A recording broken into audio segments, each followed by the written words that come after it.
There were many revelations last time, and not a whole lot of them were very great.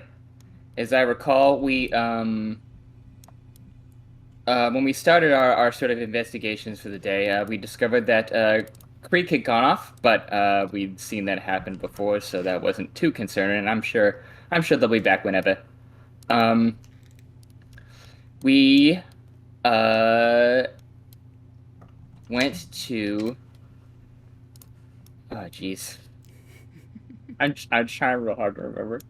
Uh, we went to we had just finished turning Screg's dinos, and we passing Screg's dinos off to Blue Bonnie, and then we went and we investigated. Right, we went up to the Upper District and investigated and looked for Gabriel. Yep. Gabriel's amulet. That brought us to an area popular that was mostly frequented by, it seemed like, the servants of upper class folk. And asking around, we met with a Gripply druid who was tending flowers named Ipo. We met with a couple shopkeepers, and we traced the through me using detecting magic. We traced the presence of the amulet to a crate. Inside that crate, there was a small fey creature who resembled a bee, a Malixi named Maya.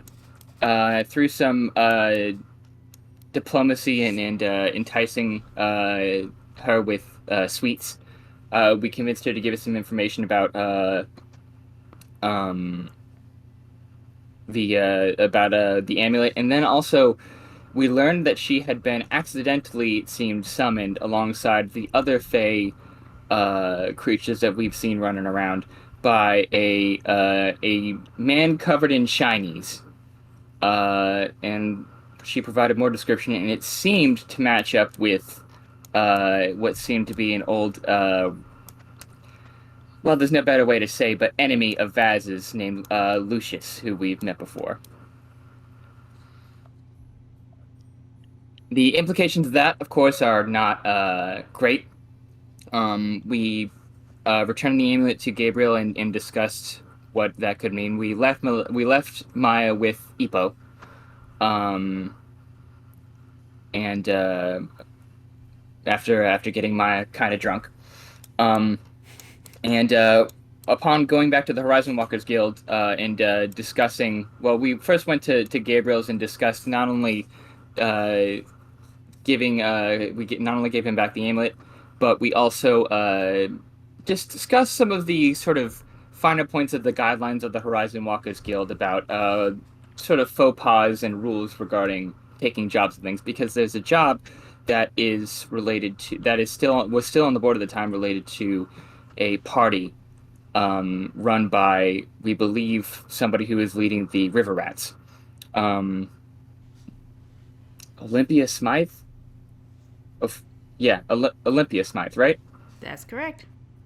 Uh, but that sort of got decided for us when we went into the Horizon Walkers Guild, and the Hurricane Hawks have picked up that job. So now we have that to contend with. Um, we have a couple things in mind. The party is in a couple days, I think. You said a week, Leanne? I believe it was a couple of days, actually. It was like Wednesday coming I up. want to say it was 3 days. Yeah, Yeah, 3 days. 3 days sounds right. Yeah. Um, so I'm planning for that. If I've heard of a spell that might be able to, we have a couple different options, but we want to. Nash actually had a great way to maybe extract the information from Maya about who summoned her to the material plane, and that we might be able to bring to the Lawkeeper. Um, but we also have some other ways to potentially extract confessions from Lucius, and there's some other maneuvering that we need to do in terms of potentially getting into the party. But uh, we picked up another job as well to sort of fund our stuff in the meantime, because I'm still sitting on all my spell slots, so we can get some work done. But I need to meet with Ebis. Vaz said she was going to arrange a meeting in some way with Lucius. Um, and we need to find Creek. Or Creek, well, I guess we don't really need to. Creek will find us, I'm sure. But we have also a crypt to go investigate as well. So we got a couple things on our to-do list. And then obviously still chilling in the back of my brain is some of this other stuff that I've been chewing on from the Lawkeeper. But maybe a conversation with Ebis will bear some fruit in that vein. Um, yeah. Hopefully, I can learn this spell, and it does what I've heard it can do. But that's where we're at. Okay. Yeah. Where I'm we sorry left that was very long-winded. That's all right. Now, a lot of little things happened last time. Lots of planning. Mm-hmm. But yeah, you get an extra hero point. Remember, everybody gets 1 hero point at the start of the session. Oh yeah. I'm a hero. Yay! But yeah, you ended off with taking the monster elimination request off the board there. The Church of Thantix has found a few Festrogs in the basement of the crypts. And a mother of Vadamersa is asking for help.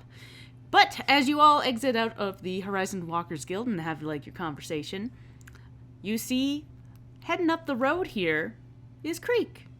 And Creek, what do you have in your arms? Yes. So feeling bad that we killed the bar toad. Creek went on a little just a quick little journey to find a replacement little companion for the bar. And y'all voted for a big ol' newt. So the newt is kind of like she's holding it like she's holding the butt, and then it's kind of like wrapped around her neck a little bit. Yeah, like this is a huge newt. Mm-hmm. It's just looking around the town, like because it's a new environment for this little newt guy. And she just casually walks up to y'all. Hey, Your Creek. friend. What you got there? Smoothie. I found a friend. Sorry. Are they coming with us? Oh no, I found a friend for the bar, you see. Another mascot, you could say. Oh yeah, we did. Oh, that's actually quite thoughtful. Yeah. We did. We killed their toad. Yeah. We super did. Super did.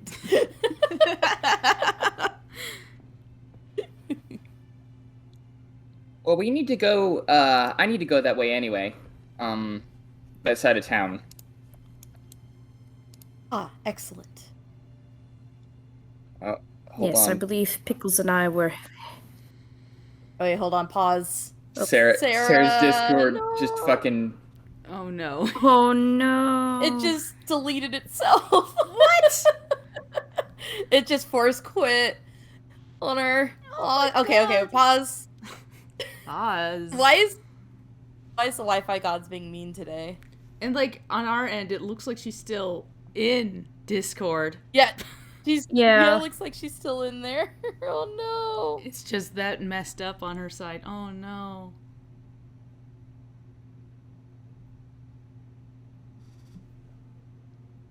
Okay, no worries. Ned's newt. It's so enormous. Ned's newt. Very precocious. Ned's newt. It's new. Newton. Ned's Newton. Newton. Yeah. Newton the newt. Newton the Oh Newt. my god! In the long hiatus game that I had with my Quizbo kids, we have a tiefling sorceress who has a pet newt named Newton. God. Amazing. It's Newt.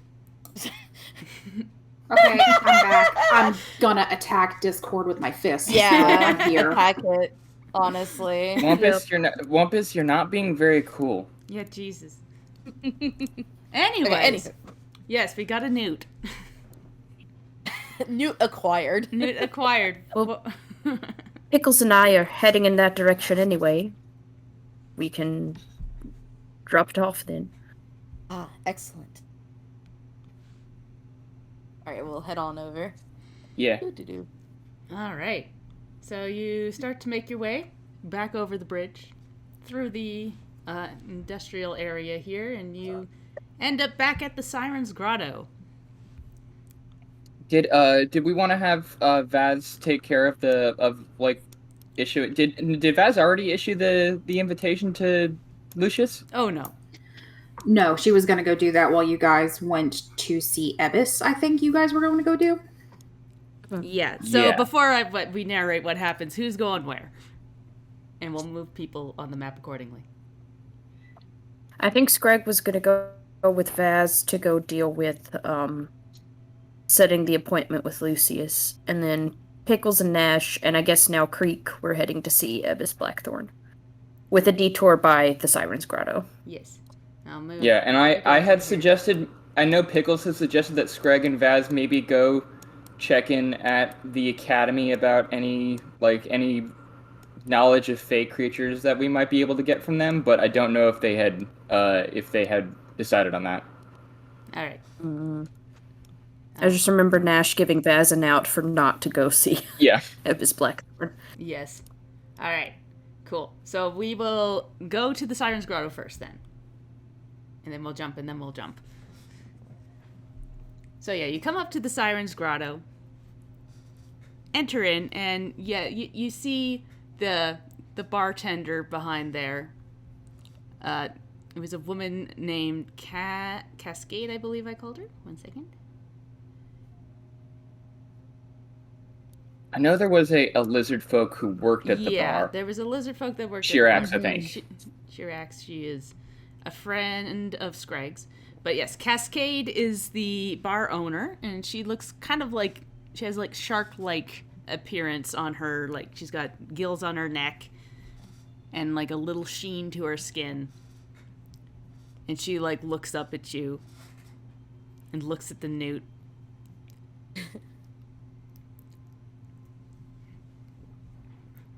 Apologies for killing your frog friend.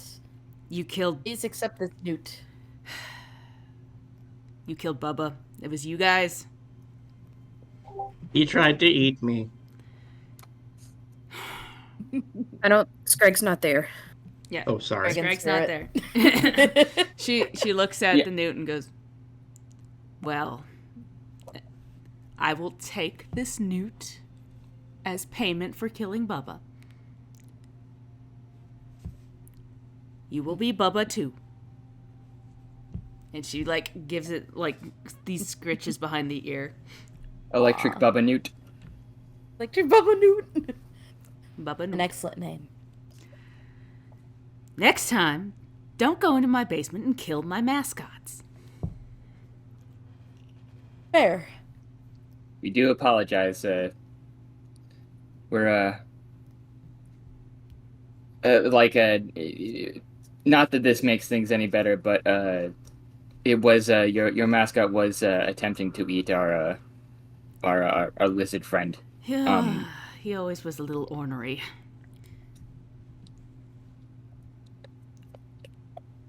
Do you actually, while we're here, I don't know if you know much about it, but there seemed to be a entrance at the sort of north side of the of that underground area that it seemed like some of those little fake critters that were harassing Bubba came in through.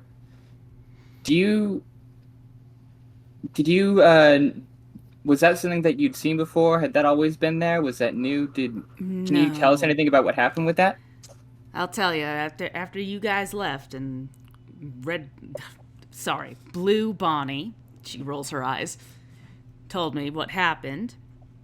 I took a peek down there. That is a new development in my basement.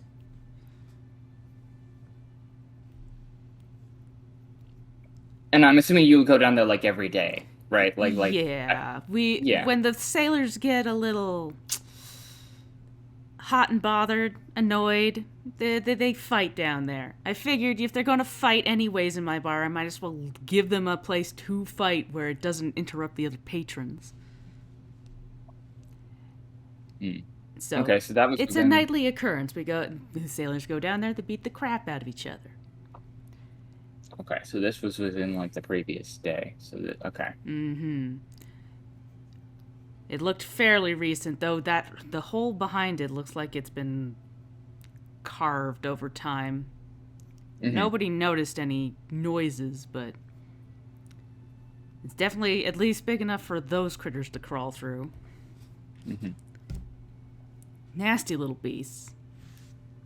And DM, the whole beyond that, we did take a look in. The whole beyond that was also about that size. Yeah, Correct? it didn't look like you guys could fit through there. The one that you Okay. found by the docks was a little bigger.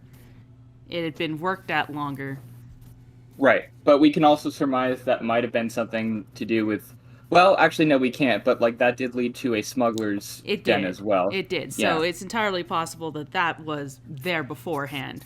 This, however, was more gremlin-sized. Right. Well, Nash, what do you think? Do you think it's worth taking another look down there with that, or you're better at this kind of investigating stuff than me?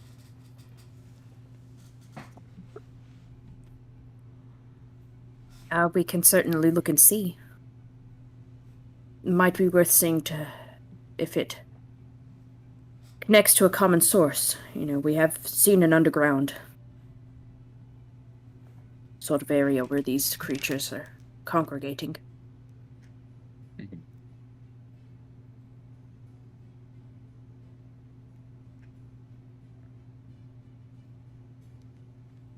Okay, yeah, do we want to go down there and have a quick look, see if Nash can pick up anything with his intuition?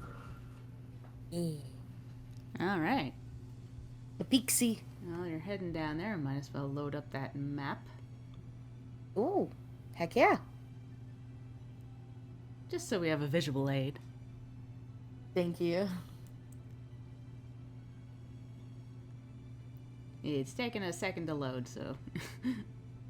It's so much information. yeah. There's so many clues. So many clues. Alright, we got Creek down here. We got Pickles down here. And we got Nash down here.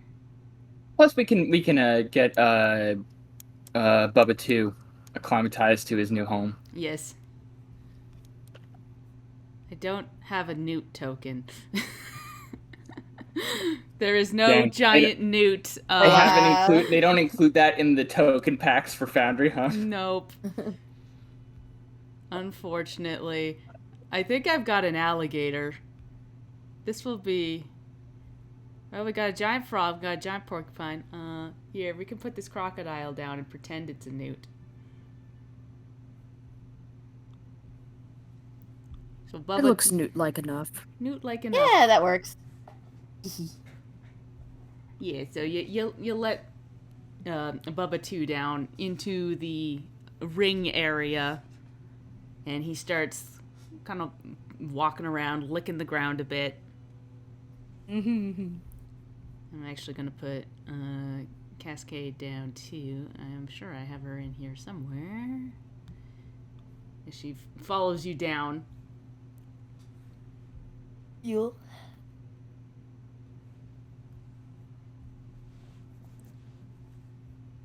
And the hole was on the other side here. So yeah, you walk down, drop Bubba off, and the four of you basically wander over to where this hole in the back is.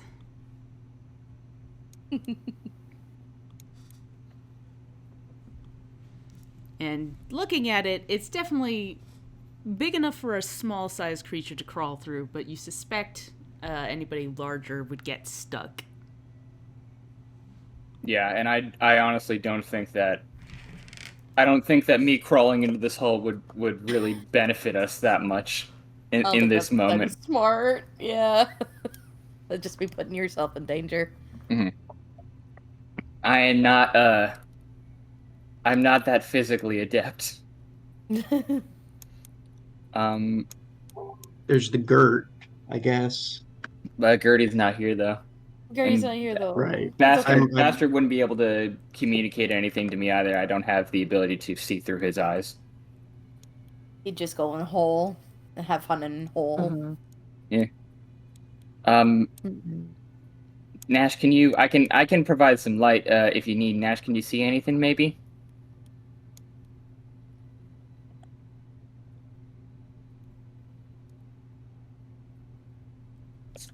Let me. I don't. No, I don't have any shadowy stuff yet, so. I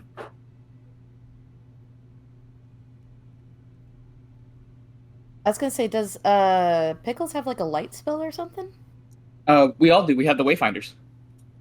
Oh yeah, that's right. Yeah. Okay, I'm looking. No, Nash doesn't have like any equipment. He didn't come with anything but the coat on his back. You spent a lot of money on a certain item. Yeah, it was worth it though. It was. What do you mean Foundry is unresponsive? What? It was just responding. Gosh, Foundry. Okay, while that's happening, Nash will ask, Pickles or Creek, do either of you have a length of rope or string of some sort? Let me see if I do. I was sitting there looking in my inventory for something like an equivalent of like an explorer's kit or anything like that. And I was like, nope, I forgot. Nash has nothing. No, yeah, Creek has a rope. He didn't prepare to be an adventurer. He just showed up. He just Creek showed up. has a rope. I love Yeah, Nash, Creek- but yeah, I don't know how he's been relying on everybody for the last couple of months as he left Sevilla. He that's just how he be. He's got eyes on more important He things, just goes like with what mysteries. fits in his pockets. Yeah, he's preoccupied with the bigger picture. Knowledge and learning. Yeah. Well, Creek's got a rope. It okay. seems like. Yeah, I got a rope. No All right. worries. Okay, so Nash will activate his Wayfinder. I don't know what he has to do for that because I still can't get to my sheet. I think it's just an interact. Okay, yeah, but just to turn the light on it. Yeah. And is there a way that he can securely tie it to the end of this rope? Yeah, I think there's like a little hook at the end of the Wayfinder that you could like hook onto a belt. So you could hook that onto the rope and then give it a get all tight. Oh, Creek's got belts for days. Yeah. He'll give a little extra tie of the knot on there to make sure it stays, and we're gonna lower the Wayfinder down this hole in this rope to see if there's any indication of like how deep it goes, anything like that, and if we can see anything else down there. Yeah, it's like a little bit into the wall and then it like curves down a bit and you push it down and it kind of like feels like it gets stuck. And kind of looking down, you think it like curves down and almost becomes like a burrowing tunnel in that it doesn't go straight down. It like goes horizontal at some point.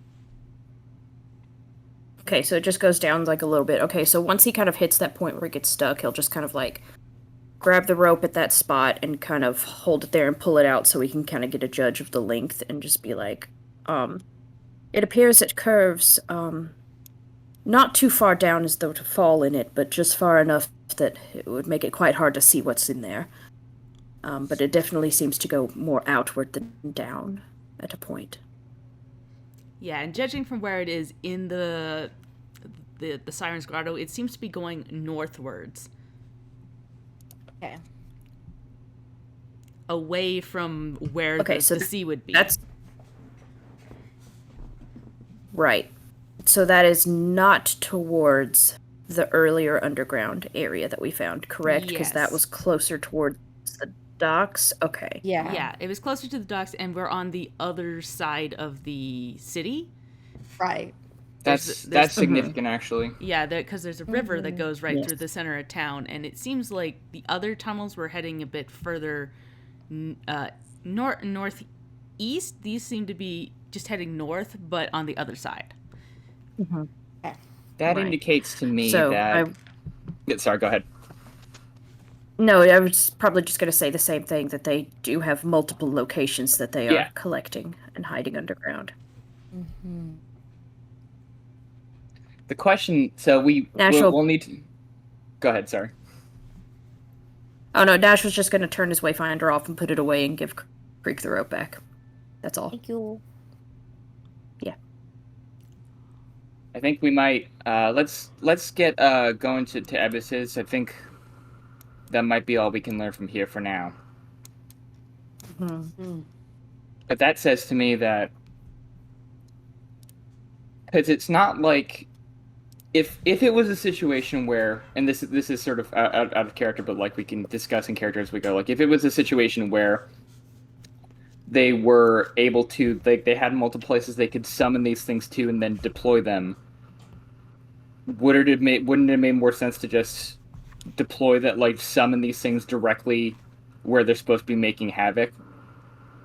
Like, does that make sense? Like, if I think that still falls in the line of if this is Lucius, he's clearly not fully in control of what he's doing. Ooh. Okay. Does that seem off base, or what do you think? Well, No, that makes sense. I will also throw out. You did see Sorry. some of the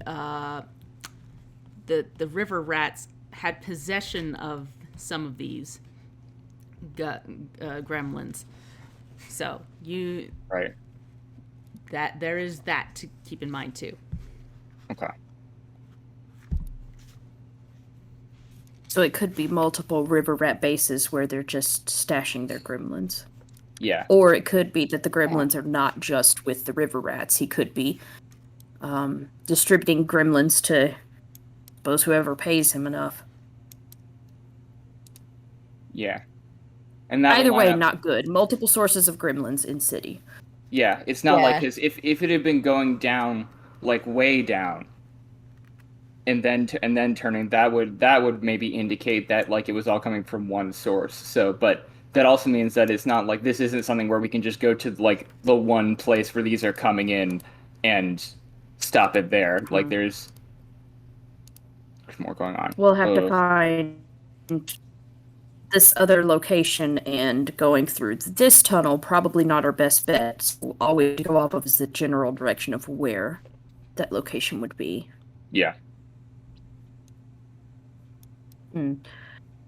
We might have to put a pin on this one for now. Yeah, I think until we we see another outbreak, we need another point of data for that, basically. Because Maya, I think we can say was an outlier.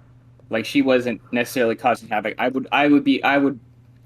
would bet gold that Maya ended up in the upper area, sort of by fluke, less like not as much like that. I think I remember Vaz was saying that there were some sort of gremlin activities around there, just like signs falling over and stuff. But Maya, I don't think there was any specific targeted thing that led Maya to where she was, as much as there was another summoning of gremlins and Maya left.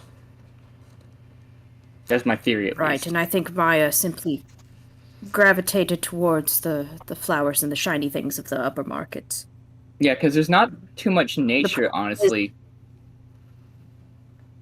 Go ahead, sorry. The problem is that with her being an outlier, it just simply opens up the possibility of outliers, and this time it was a Malixian, and next time it may be something far worse than the gremlins he's attempting to bring in. Yeah. I think for now, best to go talk to Ebis and see if she might give us any insight into these fey creatures, or attempts to bring them here. We should also ask Ebis if she's seen anything like that in her, because I still don't quite know what's going on with her whole homestead situation, but I wonder whether there might be some problems there as well. I don't know for sure, but I wonder. She's the only other person she's the only other person we know of for sure who might have some connection to the Fey creatures or their realm. Mm-hmm. So.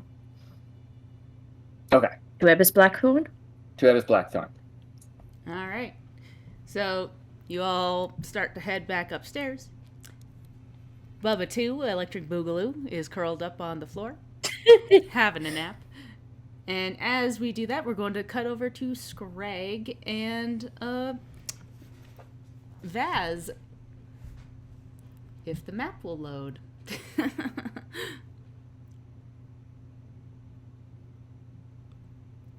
Activate. Huzzah. All right. So what are you two up to? You are heading through the kind of the area over here. You were Yeah, I think what we were doing was, the only thing I remember for sure is that we were going to get the ball rolling with getting the letter sent to, is it Lucius or Lucian? For some reason my brain is saying Lucian. Let me double check. Lucius. Okay, it is Lucius. Sorry, brain fart. All good. Lucius Pierce. Gotcha. Let me write that down. Meow. Okay. Oh, Okay. Dean is being bad. It's thematic. It's the parade of cats. Yeah. That's on the next week. But people are still... You are noticing more and more people are setting up more of these banners with the cats on them. It's like Halloween. Everybody gets ready for it like weeks in advance. Mm-hmm. It's only a The week. cats are practicing. The cats are practicing. But yeah, you're looking to find a way to get in contact with Lucius? Yes, I think the best way that for Vaz to do it would be to send some sort of like a note or a letter or something. Right. You know for certain that he was bragging about being in the embassies. So your options are probably to go to a courier or to go straight to the embassy and leave a note. Let's do a courier, just because that should give us a little bit of extra time. Give me Alright. 1 second. Yes. No worries. Silly cats.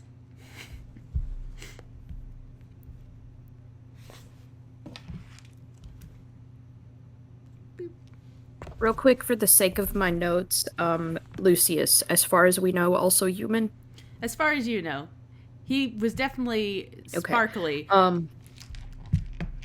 I think I would also throw out just this little tidbit that Nash might know, is that the Empire specifically prides itself on having dragon blood in a lot of its high-class members. It usually doesn't result in anything other than dragon blood sorcerers, but that is something to keep in mind. Scrag have dragons. Oh. Too, maybe. Also, Cascade, Yes. shark person. Shark person. What is the ancestry for that? Let me double check. It's something that starts with an A. Because I don't know all of the Pathfinder ancestries as well Me yet. neither. There are a million of them. But that's part of why I like Pathfinder. You can be anything.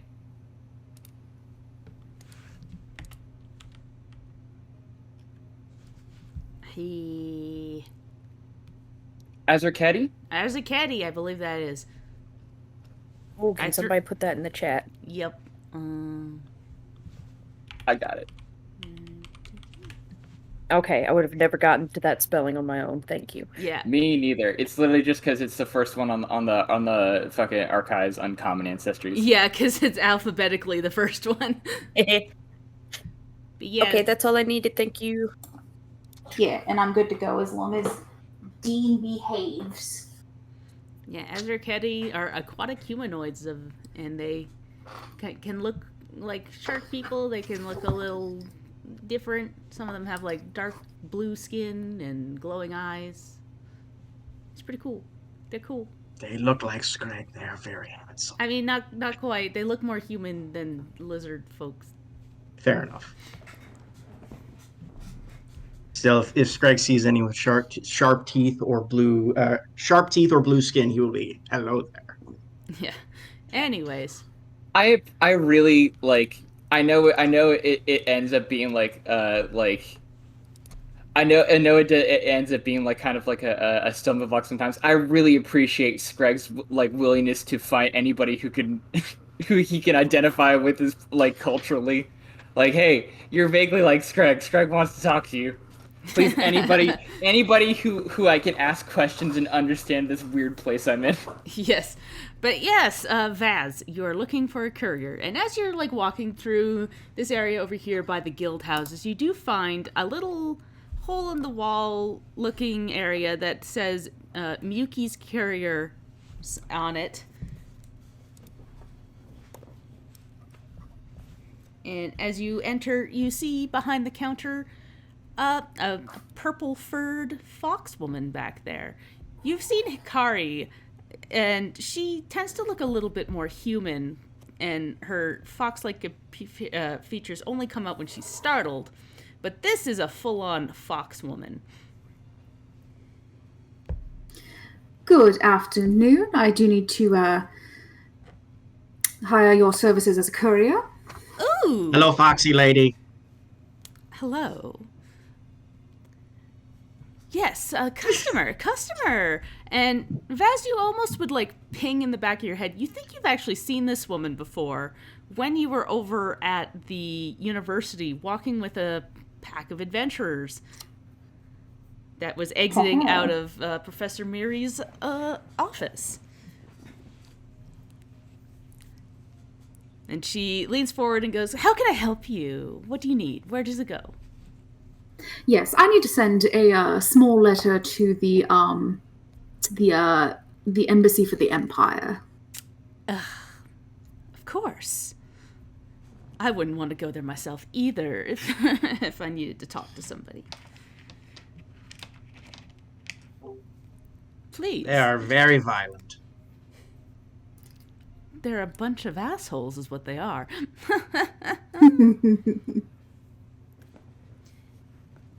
Anyways, so to just the jaunt over there to the embassies, that would be 2 silver to deliver your letter. All right, I'll do you one better, and she'll pay 5 silver, so there's a 3 silver tip on there. You can see like her like a big grin come across her face and goes, "Excellent. More money for me." And she throws it into a little thing behind the counter.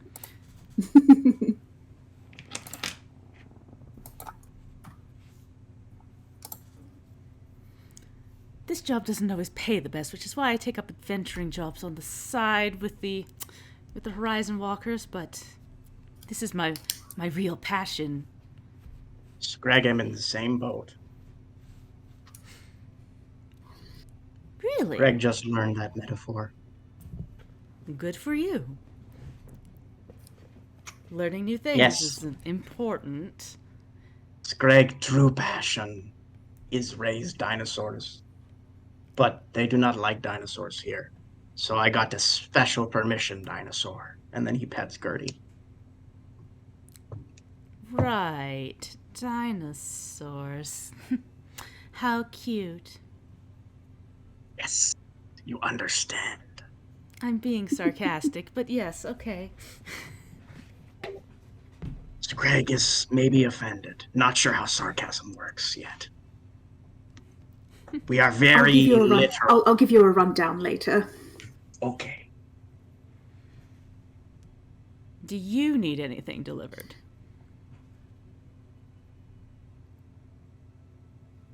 Greg kind of thinks for a minute, and then he's going to pull out a pen and paper, and he's going to start writing something really quickly in Uruxi.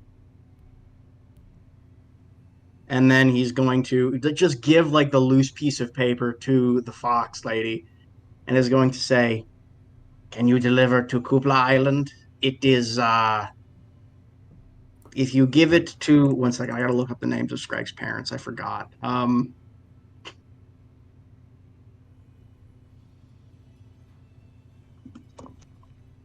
If you give it to, he's going to say it in Uruxi, but it comes out all weird and garbled. And then he's like, if you give it to Back Trapjaw, please. Can you send this? I mostly deliver local, but I can give it to somebody that's heading that way. But Please. of course, it is quite a bit more money than the quick jaunt to the foreign embassies. It'll be about 3 gold. Greg is going to dig around in his purse and say, "This is very, very important to Scrag, and it is just a little note. Please." Please what? Give me my money. Scrag maybe get reduced price, discount, haggle. You're funny. Greg is going to look extremely sad as he places the 3 gold down on the counter. Perfect. I'll let you know what that letter says later, Leanne, because I haven't actually written it yet. Oh, good. But yeah, she takes the money and goes, "Yes, I'll give this to the way that it needs to go."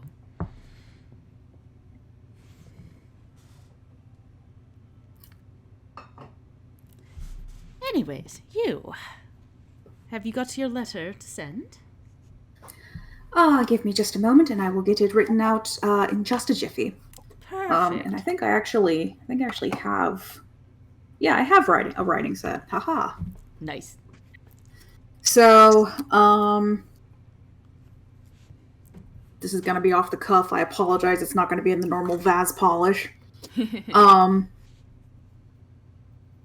Dear Lucian, my apologies for how I reacted when we met in the square. I was in a bit of a tight spot. It had been quite the afternoon. I would like to meet you for tea to perhaps make up for my particular choice of harsh words. If you could meet me at, and she'll give the name of the Seafoam Inn. Correct. Is that where I'm staying? Yes. Yep. And her room number. Oh God, were we gonna have him meet tomorrow or the day after? Does anybody remember if we planned that? I think the day after. Yeah, so the day after tomorrow. Because tomorrow we were going to try and do stuff with Maya. Yes. Yeah, and that was going to give us time where if we didn't need to meet with Lucius, we could just blow him off. Yes.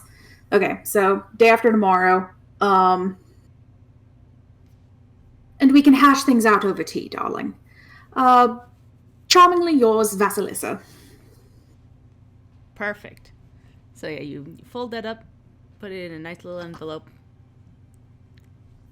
And Miyuki takes it and goes, "I'll deliver this right away." Thank you, darling.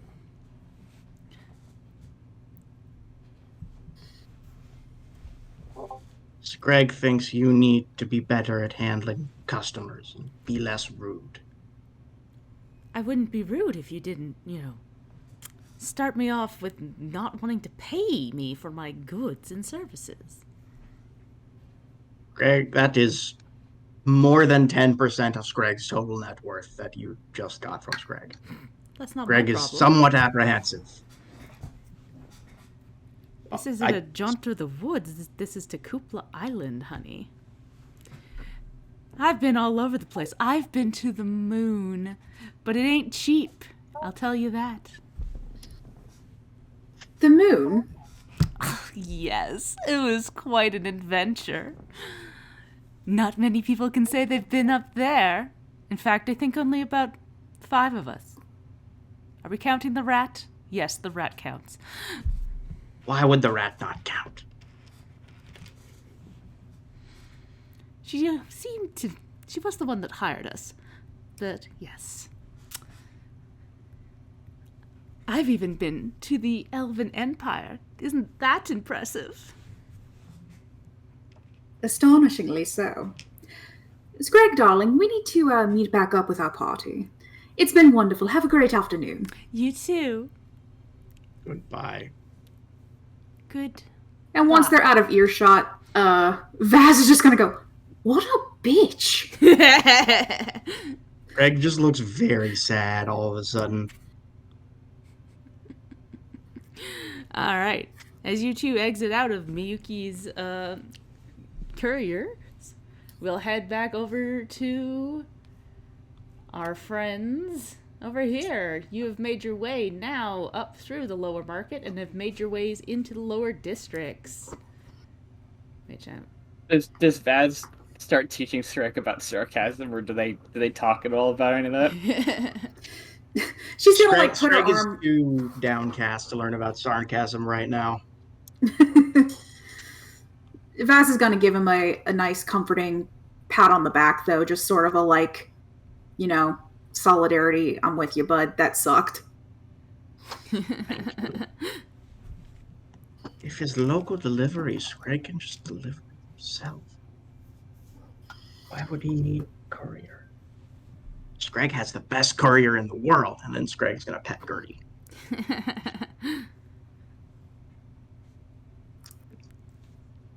Yeah, this that's is like all I asking got. someone with a truck to go deliver something to another country instead of going to FedEx. This was FedEx. No, I don't know. No, this was not FedEx. This is a bike courier in comparison.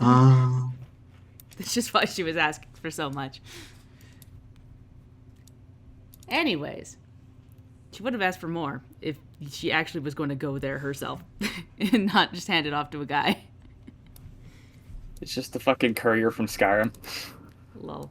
Anyways, Nash, Pickles, Creek, you make your way, through the lower markets, up through the lower district. You see the people around there milling around. You see the odd beggar. Dirt-covered streets as you head towards the old gnarled tree that has that little shack. Hooray. And you do the same dealio when you first came here. You knock on it, the eye opens. But instead of, asking who you are, it, identifies you immediately, and the door swings open.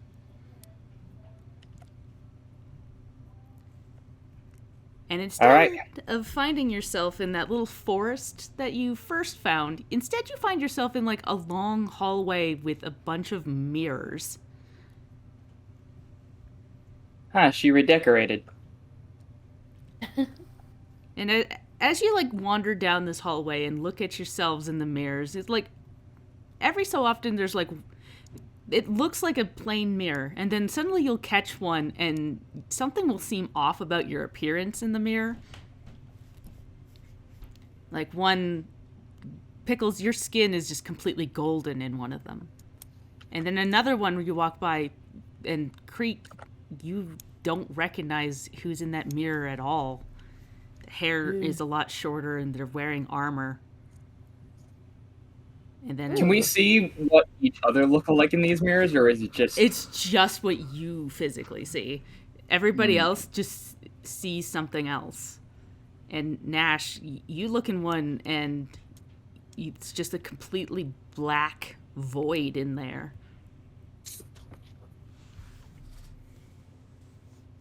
And a pair of eyes is, glancing at you from way in the darkness. Boy, every time we come here, I feel like we're getting fucked with in a different way. But you get to the end of the hall and open that up, and it enters into the same office area that you were in before. And sure enough, there is Ebis sitting at her desk. I'm going to get rid of Vaz and Scrag. He's not there. And Gertie. Also Gertie is not there already. Gertie is not there. But yeah, this... Can you imagine if we just fucking yoinked Gertie? That'd be so fucked. Like, yoink. Gertie. Messed up. Messed up. But yeah, you Scrag would be like, just come back before curfew, my sweet, sweet princess. She takes a big, long puff of her cigarette and goes, "Ah, you're back." Yes.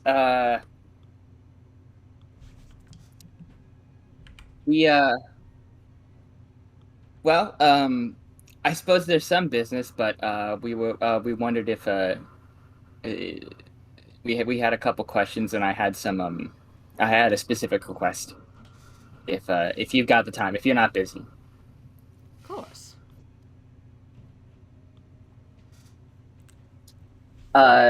Firstly, I guess in terms of like specific stuff, I am in need of a, I believe, specific spell that would allow me to catch sound and store it.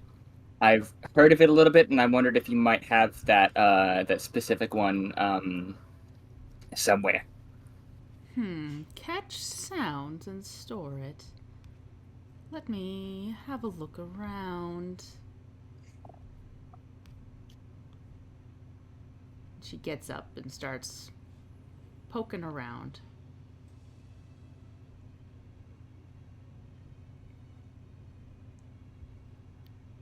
And specifically, what was the name of the spell you were looking for? Seashell of Stolen Sound. Seashell of Stolen Sound. It's a level 1 spell. Right. Let me just pull up some stuff so I can add that. Spells.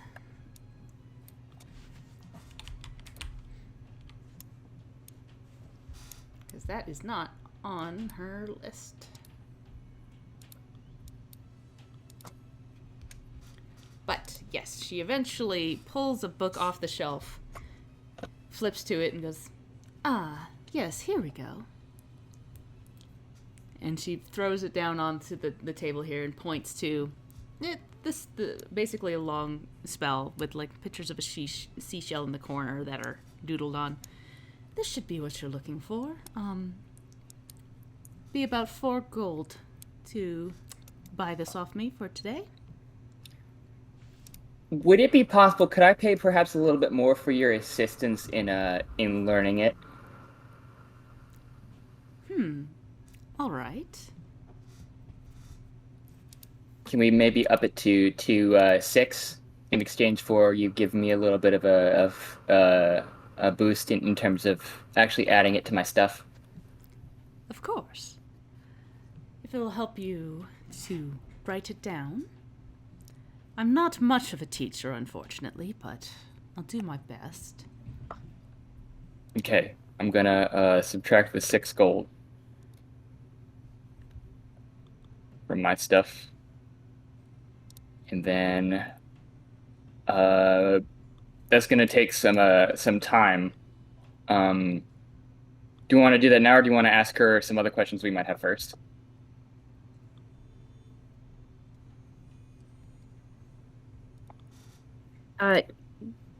Two questions for me. First, well, I suppose technically 3. You're familiar with Potion of Shared Memories, I assume? Ah, yes. I'm afraid I'm not much of an alchemist, but I have heard of that.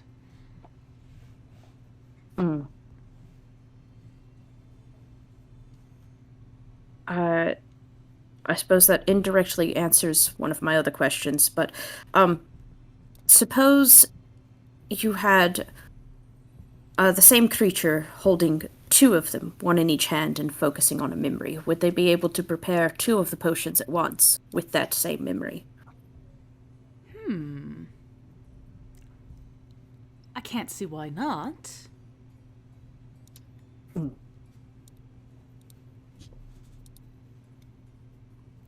Again, I am not much of a And- potions expert, unfortunately.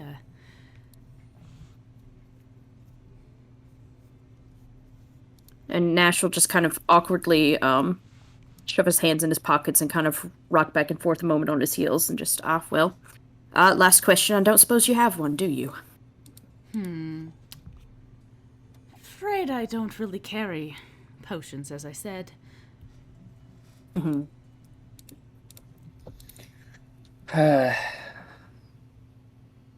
I know where we could go to ask. Yes, the iron spells would definitely have what you're looking for. They quite the brilliant little alchemist down that way. Yeah, she's real good. Right.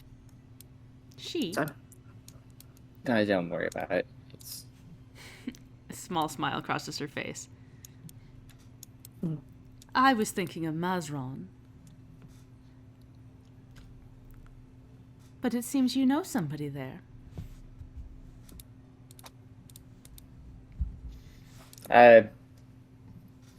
Well, to be frank with Blackthorn, I don't know why that comes as a surprise to you. You seem to know a lot more about all of us than we know about ourselves. You seem to overestimate my abilities, I believe. I can look at you and I can tell what you are, but I don't know who you are. Do you know what that means? I don't know the details of your life. I wouldn't pry into that unless you brought it up. I can just simply look at you, though, and know that you're a golden child. And I'm a what? You're a golden child. Are we When I first saw Are you, we- didn't I call you a golden boy? I assumed you were talking metaphorically. Am I... No, I mean literally.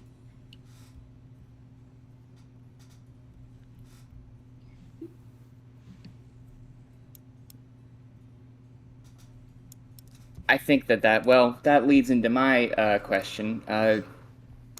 What do you mean by that? Well, I mean, you've got this golden glow about you. It's bright and warm. It's a kind of magic that I haven't seen much of.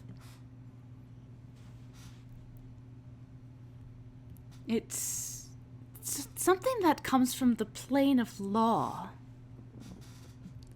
I see similar glows around. You know of tieflings, you know of ASMRs. They both have Yeah. a glow to them from their ancestry, their heritage. ASMRs glow with this holy blue light, while tieflings glow with this dull red light. Your friend there has a strange mix of that and darkness glowing off of them. But you glow gold.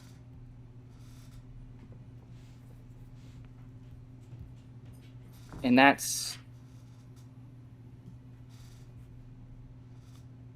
different than what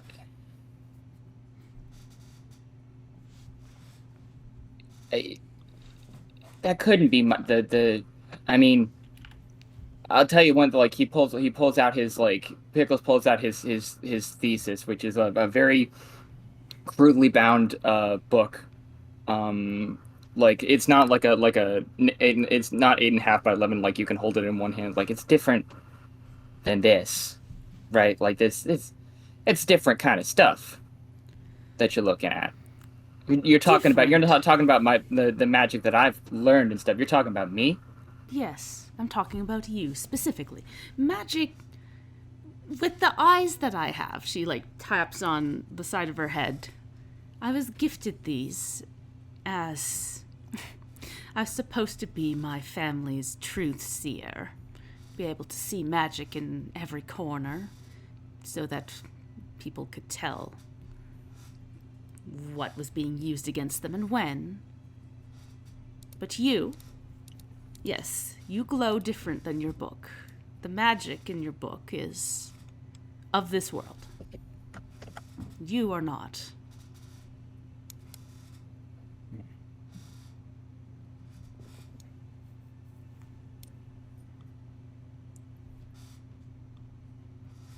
Pickles will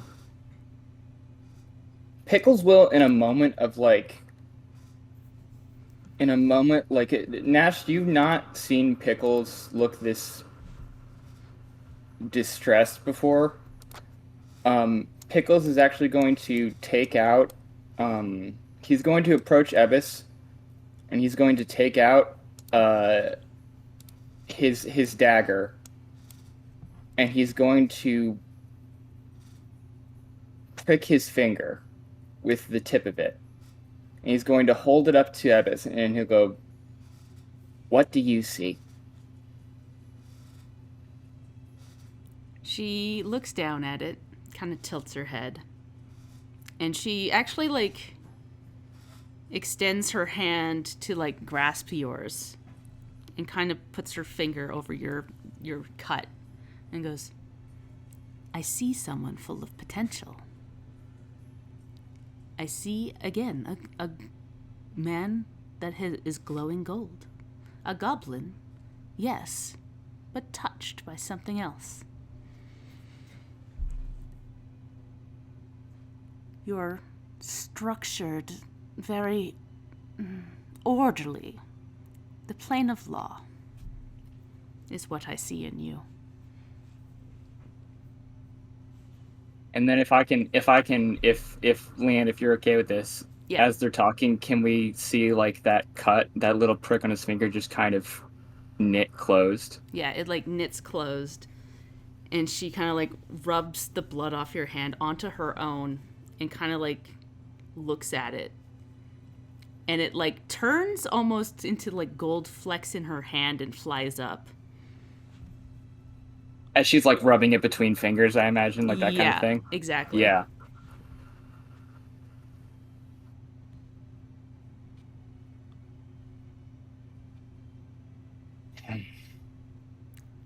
As I said, there are the tieflings, there are the ASMR, and on the other end of the spectrum, we have the Ganzi, which are children of chaos.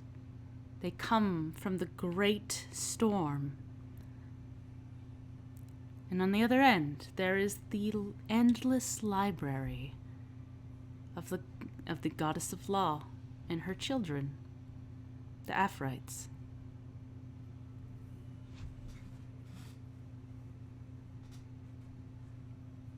Pickles will step away from Ebis and kind of stare at his own hand and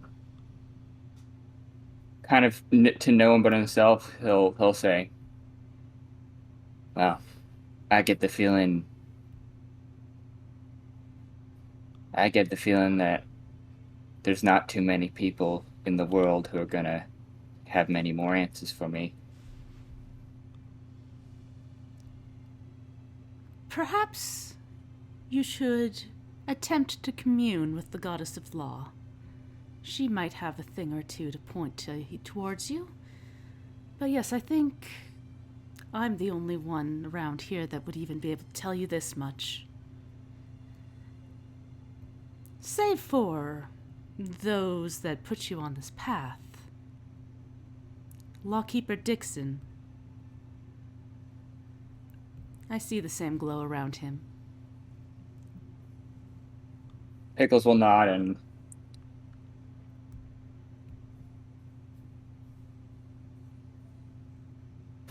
well,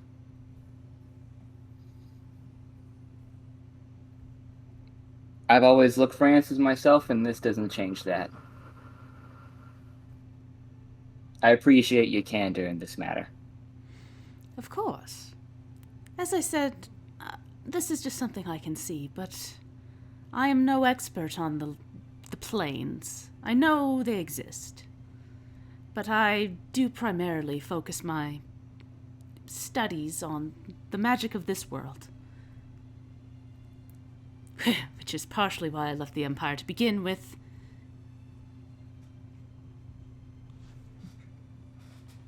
Well, ignoring this is a luxury I don't think I have. I don't have the time or energy to spare on letting it fester. Of course. Anyway, I have a spell to learn. And Do we have anything else we need to talk with Miss Blackthorn about? Pickles will look back at the others, and you can see he's not quite holding back tears, but he's holding back something.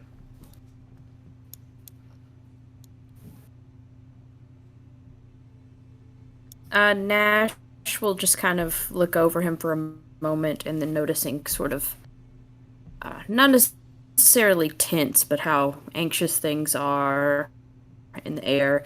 He'll just kind of scratch at his chin and say, if I'd known I'd be in the presence of someone with true sight, I might have attempted to shave this morning. it's not too bad, darling. It gives you a nice edge. Though, one day you must tell me how you got that scar.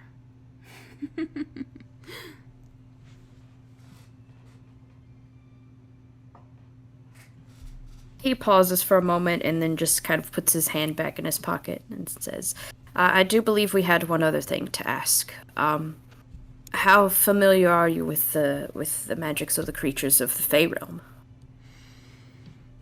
I've dabbled, but it's not something I've dug too deeply in. There was a family I knew back in the Empire that they tended to love to try and dig Fey creatures out to parade around the Empire. Look, I can summon a gerblin.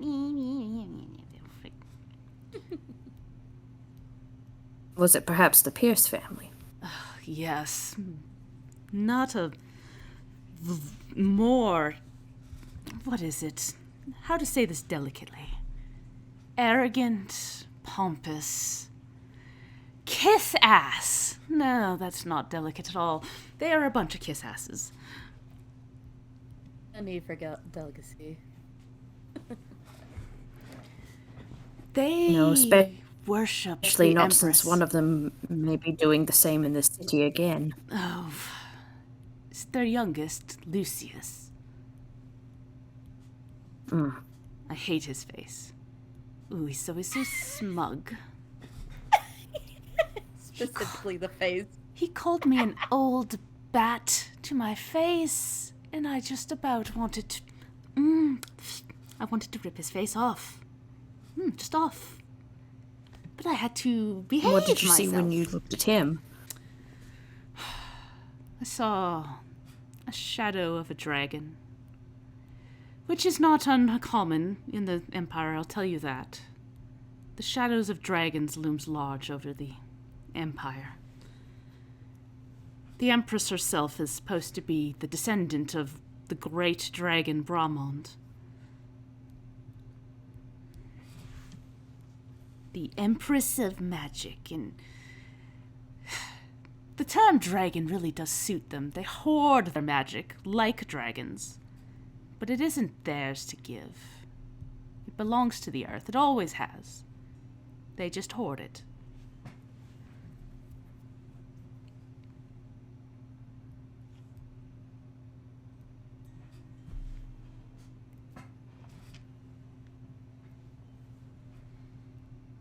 So let's say that it is him who is bringing in Fey creatures that don't quite belong here.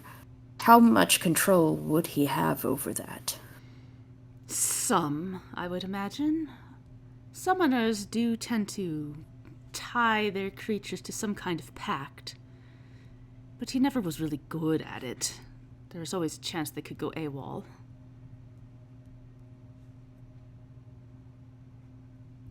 For instance, let's say he was attempting to bring over some sort of gremlin creatures, and he brought those and accidentally brought a Melixi as well. Would this be the extent of such a mishap, or is there a chance of him bringing something much bigger or much worse? Her, face kind of pales a little bit and goes, "That absolute fool. if it is working the way that you are describing it, then he is not simply summoning a creature. He is creating a rift in the world itself, between the planes, and tearing these creatures out. That will most certainly result in hiccups, problems between the realms. Any time you rip a creature out like that, it causes instability in the weave of the universe. It's different from simply summoning a creature. It's dangerous.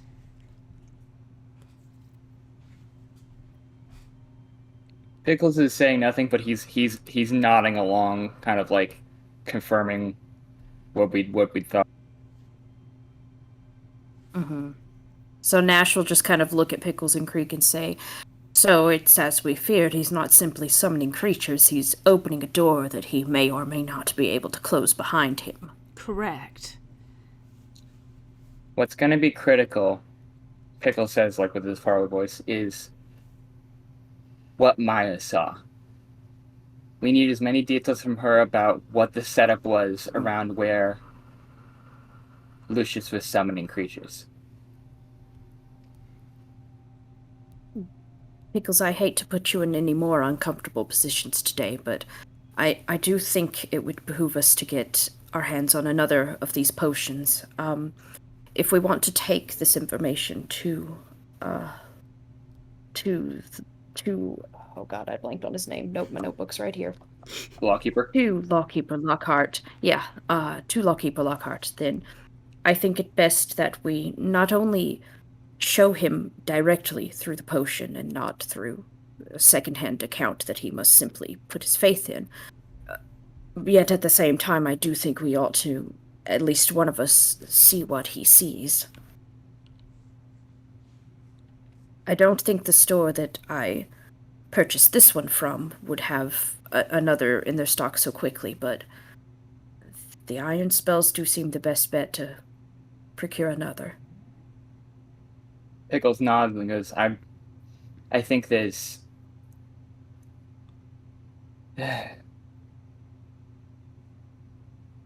Well, we gotta do what we gotta do.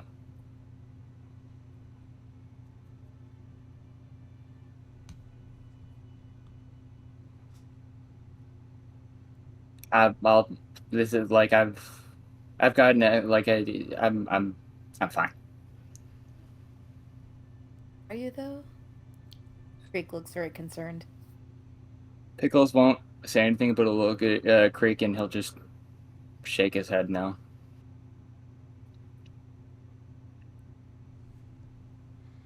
I don't feel like... I'm here, and this is one of the days where that's just enough. That's just gotta be enough. Don't feel like you have to take it in all at once. Take easy We steps. do have some time to work with, Pickles. How about this? I can take care of going to the iron spells for a potion. That's simple enough. If you'd like, Creek can accompany you, and you, perhaps a detour to the Church of Lexitus might give you some peace, at least for now, to go ahead and address this and not have it loom over you. Pickles kind of thinks and then nods and like, if Nash, if you see her,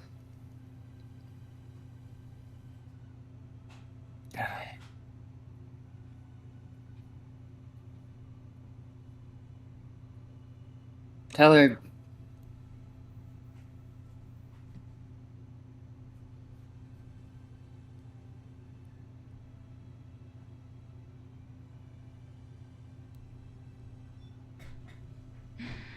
I don't know.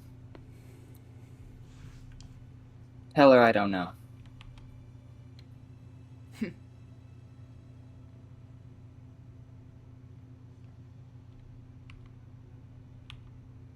And that I hope that she believes that's the answer I've got.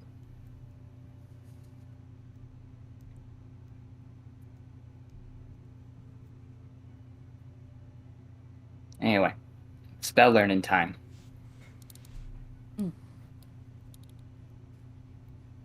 All right. You pull up a chair to Ebis's desk here, and she starts pointing out the details here. I believe if she's going to help you, she needs to do a roll, and then you need to do a roll. Yeah. I believe she has to do the same roll as you, so that'd be like Arcana? Yes. At 8. So, yeah.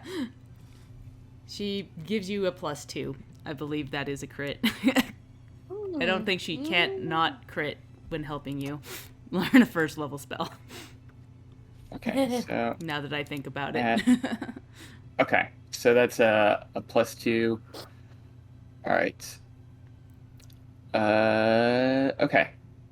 Oh yeah, she blew that out of the water because she's... I'm going to use a hero point. Please. Oh no, that's that, and with the circumstance of 2, add. Okay, the DC for learning a spell for first is 15. Yeah.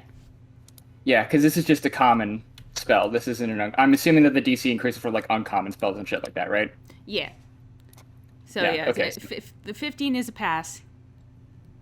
Pickles definitely takes Pickles like longer. Like I'm rolling with like that hero point. Like Pickles is. If the DM is okay, like as Pickles is like learning the spell, like the words in his spell book kind of start swimming in front of him a little bit, just kind of forming like unrelated stuff. But he learns the spell. Yeah, I feel like as the words are swimming, like Ebis like puts her hand on the hand that was like cut and kind of places it on there, and you can feel like her long purple fingernails kind of scratch the inside of your hand and go, take a breath. There's an order to things. I know you can see it. Breathe. And then you roll that 15. And Just barely. Yeah, just barely. It clicks a little bit more into place as she like centers you. Yeah. All right. And I think with that, we are going to take our break. Yeah. Woo. Boop. All right. So, you sit down and start learning that spell with Ibis. Let's head back to the main map here. Might take a second. Boop. Yeah. All right, Nash, you're heading to the iron spells. Making your way downtown. I'm just gonna move you across the map. Vaz, were you going to be doing anything else after you delivered your letter? Just so we can bounce back to you and Scrag.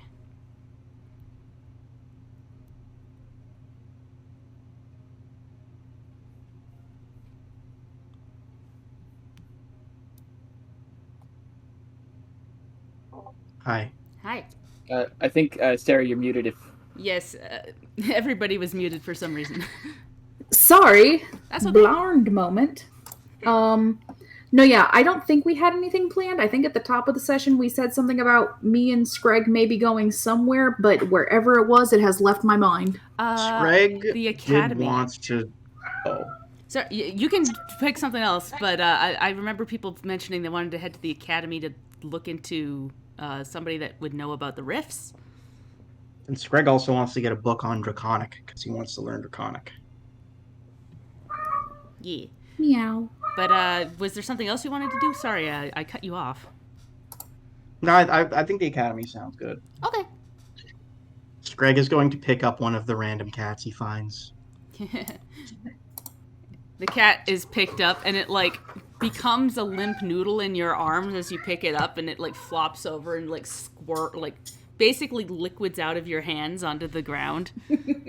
He'll try it again, and then he'll drop it again, and he'll try it again, and then he'll eventually kind of just give up. Hairy baby. This is not gonna work. And the cat, like, finally, as you drop it the last time, it, like, looks at you and then rubs up against your leg and then walks away. Scrag is contented. It seemed to be having Scrag fun. needed that. But yeah, you walk through down the path here, past the big town square here with the big fountain. There's a big statue of the I believe it was Charlotte, the founder of the Horizons Gate Academy. And you walk up towards the library there. And Vaz, you've been here before, but Scrag, you haven't. You walk in and you do see this big open area with like a dwarven woman behind the counter who immediately is watching you like a hawk. And then there's stairs going up with like a door that is closed. Hello there. Can I help you? I was wondering if you had any books on Draconic. We have a few. It's not a very well-researched language around here, but we do have some entry-level books and some advanced books. But Eruxi is very similar to Draconic. Do you have anything on the, like a translation guide or... Let me look it up. And she gets up, and you realize she's like half your size, maybe even less than that. She just looks taller because she's sitting in a chair. And as she like scuffles up to like the big filing cabinet, you see her like move lightning fast through all these little cards. She picks one There's out. apparently a spell for that. Yep.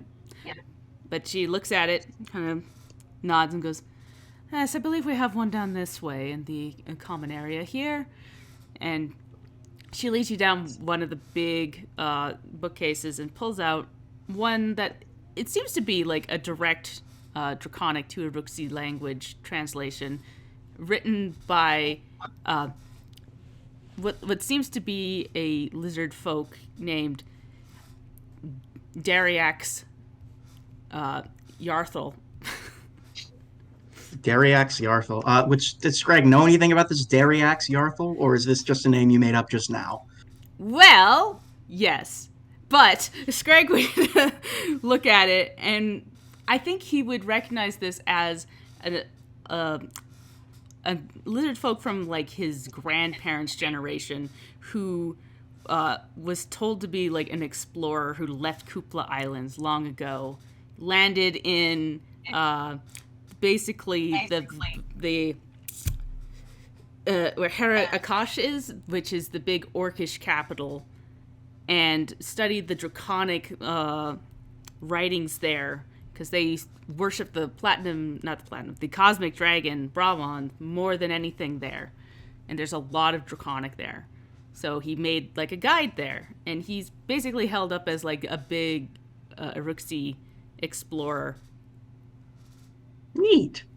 Scrag would like to look at a few of his books as he kind of leafs through this translation guide, and it specifically if there's anything on like Draconic religions or lizard folk traditions, and kind of how they've diverged and adapted to each other, and kind of how they have a lot of common ancestries, but they're not quite the same.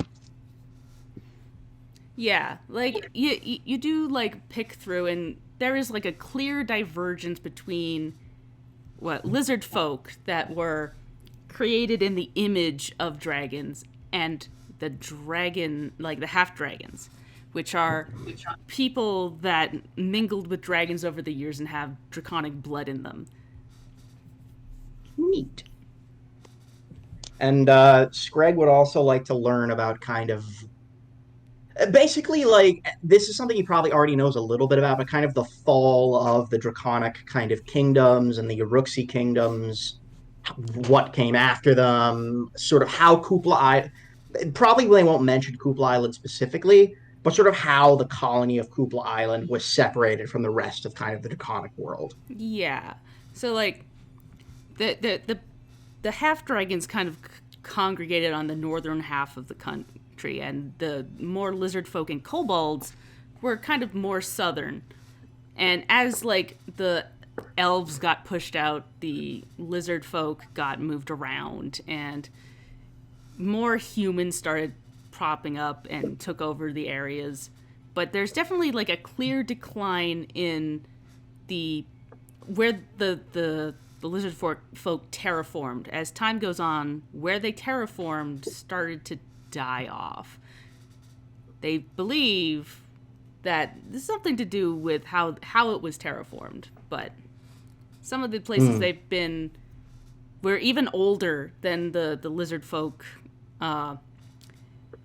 It like there's a clear like stop here in the where they don't go past a certain time, but it seems like there was something before the lizard folk empires. There's like vague mentions here of Asamar and Tiefling. I'd like to read a little bit more into that. Yeah, in this book it seems to abruptly stop around there, but it's definitely something that you could probably look around and find out. Scrag will, like, he wants to learn, because he sort of wants to learn about, like, the old draconic magics that were used, and the druidic magics. It was, I'm assuming, mostly draconic and druidic magics to terraform these islands, and kind of what caused their gradual decline. And the reason he wants to learn draconic is because he wants to... A lot of these old sources, I'm assuming, on the lizard folk empires and the draconic empires are going to be in draconic, and he doesn't actually speak it yet. Yeah, and you find flipping through this book that it's mostly like a translation guide more than a history. There's a bit of history in it, but I'm going to get you to roll me... He's going to pull other books, too, just to be clear. Yeah. But no, I'm assuming this is part of this. Yeah, let's do some like perception to see if you can connect some dots through what's in here to find other books and to learn some draconic as you go. Yeah. I'd like to roll a hero point. Yeah, go for it. You're like, let's say from the first roll here, you kind of like look at it and kind of you struggle with this translation because like the words are similar but nothing is quite right and you keep getting tripped up over like some of the similarities between the words and it just isn't clicking and you start to get it, but it's starting to become a little like it's very time consuming. You manage to like pick up like one or two words and it's mostly like magic, draconic, but the context of it all is kind of eluding you. All right. Well, he's going to keep working at that. What's the other members of the party going to do? Because this is like his main mission now. He's got to figure out something to do about his island, Yeah. Yeah, Vaz. I assume that the librarian sort of comes back over, and Vaz is sort of staring at that door that Pickles and them tried to break into earlier. She jumps when the librarian comes back, and she's like, I do have a question. Is there anyone at the college here, or perhaps some tomes I could peruse here in the library, that have to do with interplanar travel? Anyone that sort of specializes in that, or any books that sort of cover that subject? Well, I could point you to a book or two, but if you want an expert on the subject, you're going to want to talk to Professor Vasca. Professor Vasca? Yes, she's from the Shadow Plane, I believe. She's made it her life work to study the veil between us all. I don't know, she's explained some of it to me, and it seems like a bit of gobbledygook. And which direction might I find her office? If you head down where the professor's offices are, it's like 3 down from Professor Mary. Professor Mary's office is very easy to spot. You can usually hear her snacking. Yes, we spoke earlier. Thank you very much. Scrag, darling, I'm going to go... I probably shouldn't shout across the library, should I? And she'll go over and let Scrag know what's going on. Yeah, like... Scrag's kind of just be like... Scrag's kind of going to be like, He's very enraptured by this. For someone who like just does not, he's not good at paying attention to shit. He's a very short attention. You're not used to seeing Screg this focused, so clearly whatever he's doing is incredibly important to him. Just stay put until we come to collect you. Uh-huh. I hope I don't regret this. Yeah, as you start to head down, you walk those familiar halls that you were in earlier, and you find Professor Mary's room, and then you count 3 down, and you find a door that is clearly labeled as Professor Cartavasca. And I'm just gonna find her and stick her on the map here. Yeah. Boop. And you can float over her to see her token. As you knock on the door, the door opens and you see this woman with a half-shaved head, pale skin. Half of her hair flops onto the other side. She has a little scar on the side of her cheek and these gray eyes. And her outfit is like these scholarly robes, but they have a very high collar that goes up her neck. Can I help you? Yes, good afternoon. I'm with the Horizon Walkers Guild, and I'm sort of independently investigating an issue that we've been having with the pixies and sort of gremlins that have been sort of causing a ruckus in the city. And I was wondering if I could perhaps pick your brain on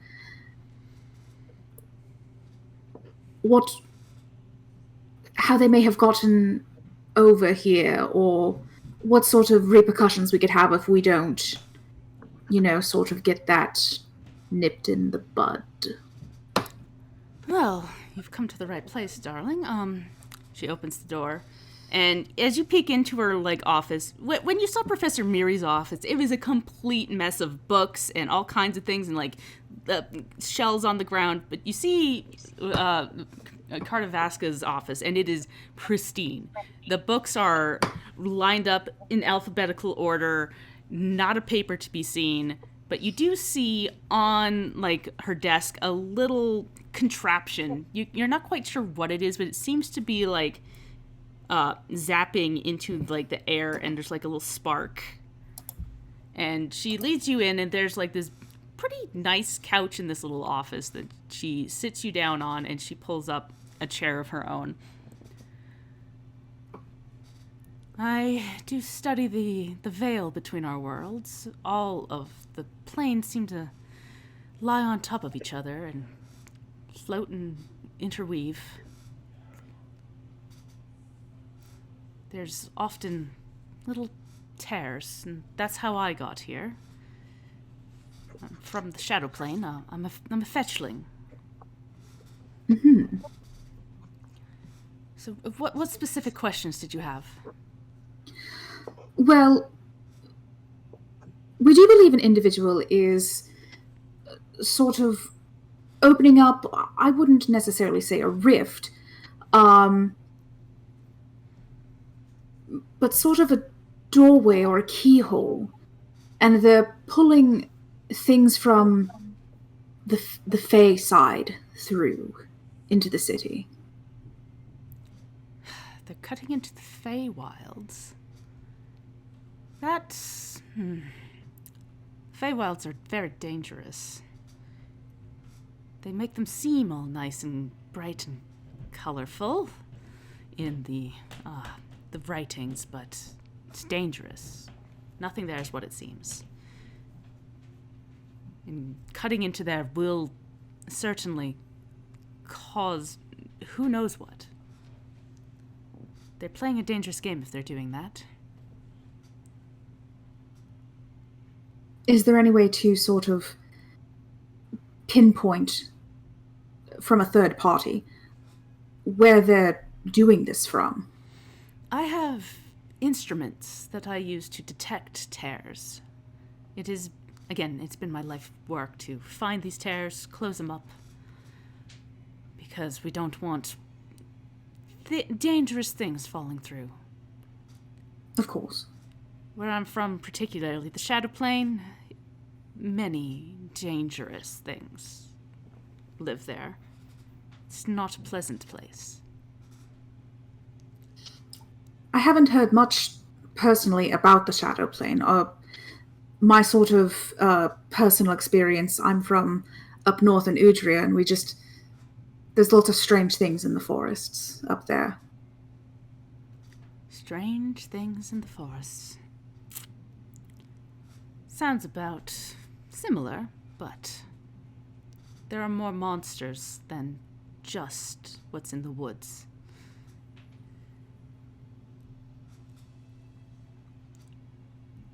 And she Now, like, if I was... she Go just ahead. kind of subconsciously rubs the scar on her cheek and gives a little frown and goes, "Continue."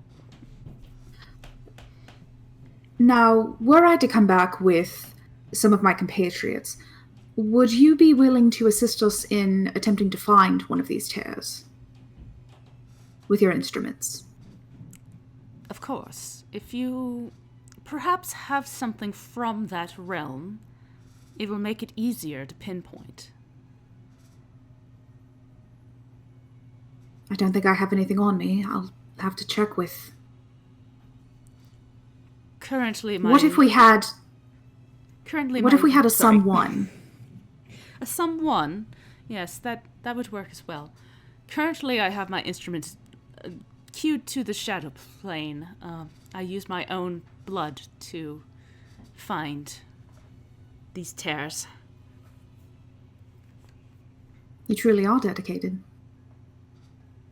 A little prick here and there won't cause me much problems, honestly. It's nothing.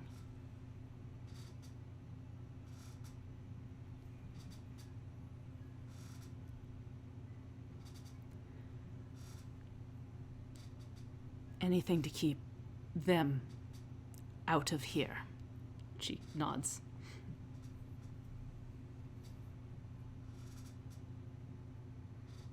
I sense pressing that would do neither of us any good. No, it is nothing I wish to bring up in... I'm afraid you are a bit of a stranger. So it's not something I bring up in common conversation. Apologies. Completely understandable. We all have our secrets. But yes, if you bring me someone from the Feywilds, I will be able to track down whatever rift might be opened here. And how long would it take you to recalibrate your instruments? I'd say about a day. Duly noted. Then I will be back with some interesting company in tow. Thank you very much for your time. Of course. And she, at this point, you see like a ping on the machine that she has on the counter. She goes, "Until then, I believe I have something I must investigate. I'll be here tomorrow, though." Happy hunting. And Vaz will get up, do a little bow, and take her leave. And you hear the door click behind you. And at this point, Nash, you make your way to the Iron Spells Guild house. And the last time you were here, it was a little empty, and you could see the guild masters hanging around. Today, though, it's busy. There are no less than 20 alchemists back there working away. You see the turtle man, Franklin, is still there. And at the front, you do see the little goblin Blitzy sitting at the desk, furiously writing away in a big notebook.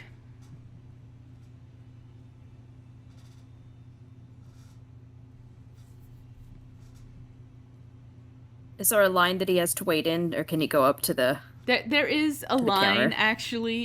It doesn't take you too long to get through, because they are, even though it's busy and a lot is happening, they seem to be pretty quickly running through this line. And you see people leaving with, like, items of some description, like rocks with symbols carved in them and different potions. And then you get up. She goes, "All right, now what do you?" Oh, I know you. She Hello again. She like kind of sits up in her chair and looks down, looking for Pickles, and she gives a little like squint and sits back down and goes, "Pickles isn't here. What do you want?" It just me for today. I won't take too much of your time. Potion of shared memories, if you have. All right. She like hops down. You see her like scrambling back there, and pulls one out. And let me just get one up. Not spells. We want some items. All right, that'll be 4 gold.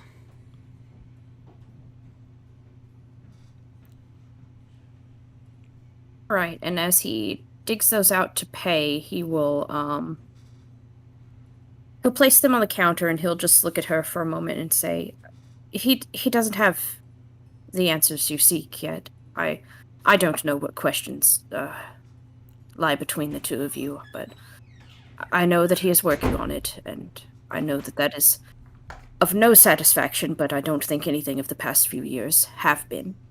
So give him a bit more time, and perhaps then. She kind of like squints as she slides it over and goes, 4 gold, please. Of course. And he just kind of slides the gold over and I just drop that gets the potion and turns to leave. And as you like turn to leave, she kind of like puffs up her cheeks a little bit and puts her hand on the counter and goes, "Ugh. Tell him if he wants to talk, I'm here, but I don't really want to. You better bring me something sweet and covered in ketchup." And she frowns and sits back. I'll be sure to let him know. And he'll just kind of give a nod and leave, and his shadow waves. All right. And so, studies commencing, potions got, and spells learned. I think at this point everybody starts to congregate back at the Horizon Walkers Guild. I've got the church to go to. Yes. We can do that first. Creek, are you going with him? You know what? Yeah, I'm a little curious too. So Creek's gonna join Pickles. Cool. So we'll do this next. I'm gonna grab you two. Boop. Boop. Off we go. We still got another dang job Yes. to do today. Yeah, which is what I was expecting you guys to do right off the bat. Honestly, me too. Which But is then we always because do this, that's literally all I had planned was the I job. completely forgot. So good job on making me improvise this whole session. Listen, I'm gonna be honest. I thought our plan was to take care of all of this first and then go to the church. My bad. That's fair. Honestly, it's fine. It's been great so far. Yep. I just might need to rewatch the episode and take notes on what I just say randomly. God mood. Mood. Sorry to break the curtain of DMness, but we always do this to Leanne, and I just, oh my gosh, we're terrible. I'm so scared. I thought we were specifically waiting for Knight to go deal with the Festrogs, but as I had that thought, it occurred to me, I think we were supposed to do the exact opposite. yeah. Oh. I just thought that was funny. It's fine. I'm like, oh yeah, they're more dangerous at night. Okay, we're gonna wait till nighttime. Wait a minute. We're the dumbasses. Oh, for sure. Honestly, like... All good. You're so good at this. But yeah, I am so leery of anything that we run that isn't recorded, because like I don't want to record something just to have it, but like then I'm like, God, I gotta take fucking amazing notes if I ever run any kind of like a non-recorded thing, because I'm not gonna fucking remember some of it. Yep. Oh my god, yeah, you kidding me? Anyway, church. Church. So yeah, you are going to the Church of Lexitus, actually, which as you like pass by the big churches here, you realize the Church of Lexitus isn't among these clustered together. You see one to the god Brahman. You see the biggest one is to the Church of Uldir, and you see the Church of Thantix, which you know that you're supposed to go to later. But you kind of remember that the Church of Thantix was actually over by the Lawkeepers. So Lexitus was over by the Lawkeepers, yeah. Yeah, so you walk past the Lawkeepers HQ, and right next to it is a temple that is got gold highlights on it with a big statue out front of Lexitus, which is that big tough woman with the shield in one hand and the scales in the other. No weapon on her, just a big shield. As we pass by the Church of Thantix, Pickles will have made a mental note that currently there are not fest drugs spilling out into the street, so we got time. Yes. Okay. I'm just getting this image of like Pickles standing in front of this like this big imposing building, just his ears kind of droop as he stands in front of this big old door, and just he feels and looks very small in this moment. And then he kind of takes a deep breath and steps inside. Yeah. So as you enter into this hall, it's pretty big. From the outside, it doesn't look as big as the Church of Uldir down the street, but it is solid, and everything is like made out of white marble with gold highlights. And you walk into this pretty pristine looking room, and on the left-hand side as you enter, there is a huge mural painted on the wall. And it's that woman again, Lexitus. She's got her shield held out, and behind her seems to be a man painted with like fox-like features with a big smirk on his face. They seem to be fighting together against a huge dragon.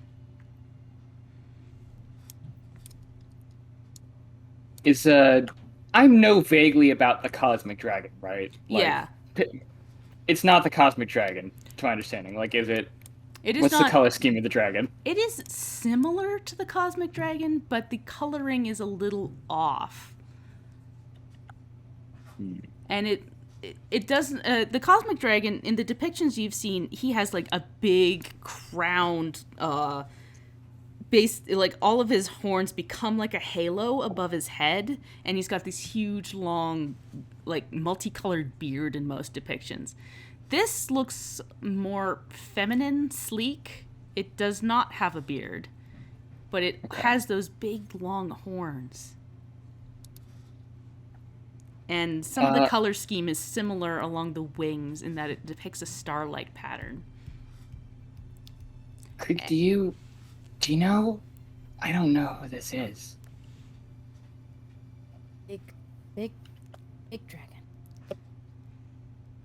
And something kind of pings in your head, Creek, as you stare at it, as you see also in the painting something you didn't quite catch before, but there's like an unconscious couple on the ground in the painting, and they're holding each other, but you can't really see what they look like, but there's like clear blood on the ground, and as you're looking at it, like a sadness kind of cuts through your heart, and you have a hard time pinpointing why.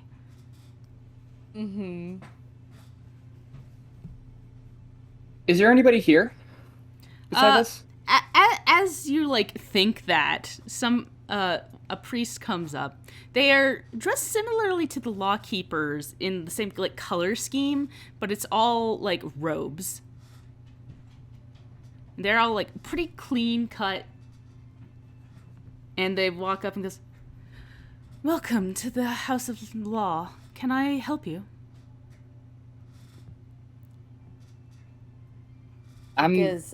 Oh, sorry. Go ahead. No, you go ahead. Creek is like mesmerized by like the two figures in the painting and just kind of zones out a little bit, and then she snaps back into attention when the person greets them. Yeah, and looking at this person, you can't. They look a little androgynous, and they smile at you and go, "Are you here to hear the word of Lexitus?" Is there a altar of any kind? Of course. Come through here. And they Yeah, lead- I was asking. I was Yeah. asking if it's visible. It's visible. From here, not so much.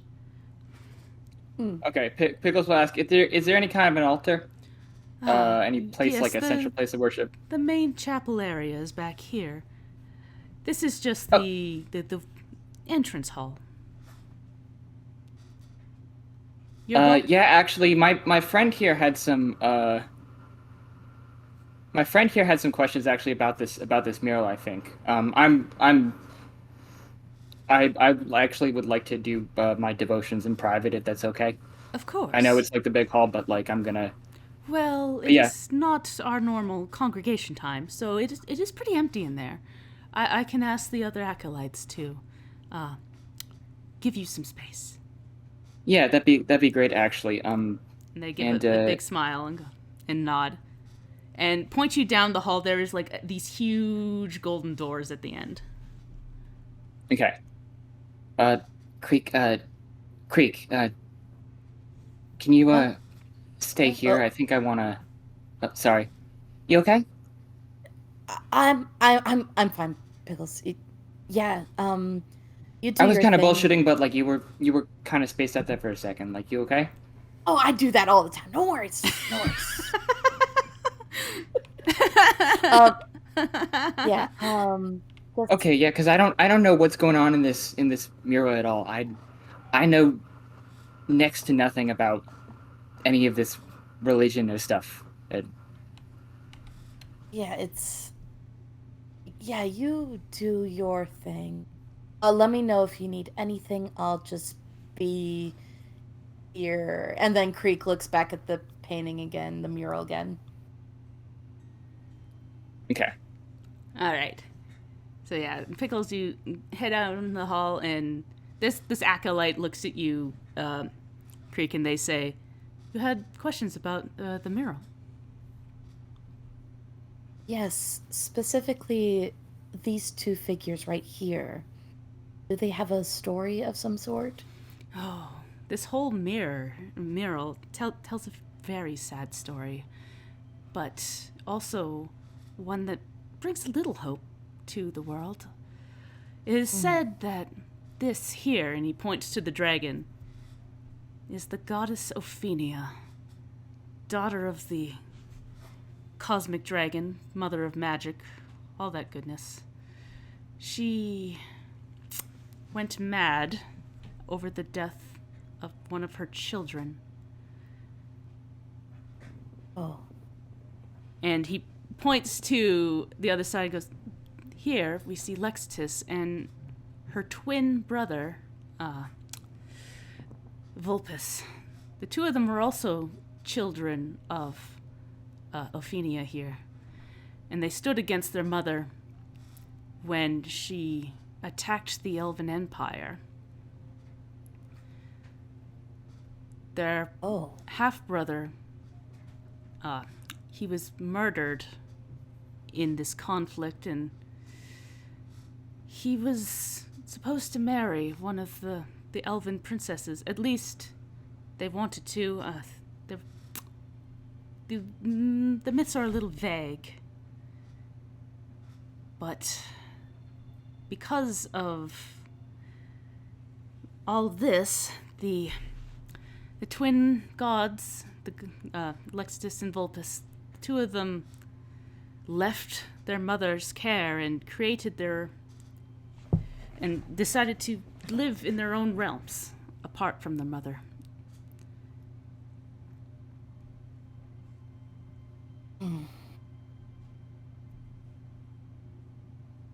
It's wild, all this bloodshed, and for what for? Who can say? It's also the gods don't always see eye to eye, as you say. But the Athenian empires just worship the goddess so devoutly.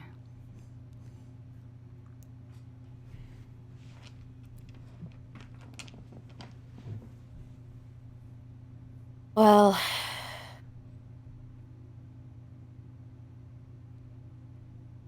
that's the thing with gods. They tend to not care who they step on. You are elven. Your gods are quite a bit different from ours. That's correct. I hear one of your goddesses was quite a violent sort. Yes. Well, no matter what you believe, as long as you follow the law, you are welcome here. Of course. If you have any questions, though, I'm more than willing to answer. I appreciate your answers. Thank you. And they nod. They. There they. And they wander off. Pickles. You enter into the Great Hall here, which is similarly decorated with gold and marble, but there appears to be, like, you wouldn't expect this in most places of worship, but along the walls there are a lot of books. It is a very neat and orderly little church library in the main chapel area. And at the back there is this huge statue of Lexitus with large stained glass windows behind her that all seem to be depicting a different feat of hers. If you, like, squint through the windows, you can see outside, and you actually can see into the courtyard of the Lockkeepers HQ, where people are training to become Lockkeepers. Is there any kind of like a dais or like an altar or table? Yeah, right at the front, in front of the statue, there seems to be like a scale right in the middle with a couple candles around it. Okay, like, so it's a scale. It's not like a table as much as it's like this sort of device, this scale thing. Yeah, it's Okay. based, like what you'd see in lawyer imagery, the scale. Right. Pickles is gonna walk up to this dais, walk up to the foot of this statue, and he's gonna sit kind of on the side of it,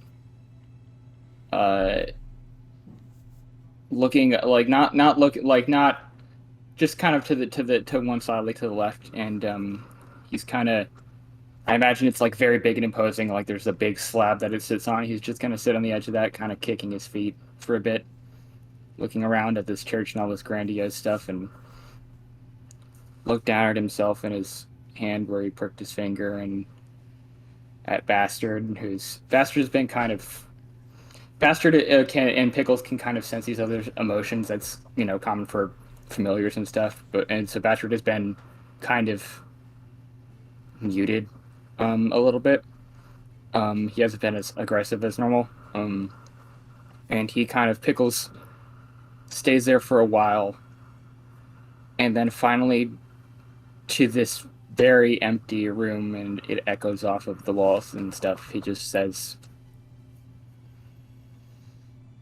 if you were looking for somebody who can keep order in this world, you picked the wrong goblin.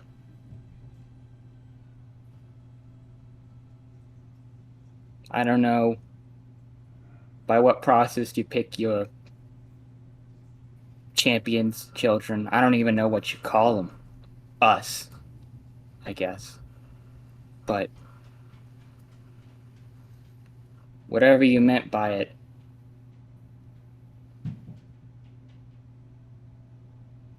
my life is not going to be a well-storied one, I feel. So, whatever books you were hoping to write, by dint of my deeds, they're going to be short ones, and I doubt you didn't know that, but I can only assume you decided that was good enough for you. I don't know yet if it's good enough for me.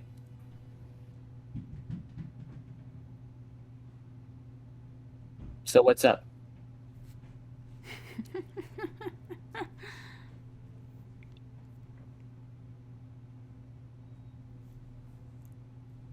There's a quiet in the room.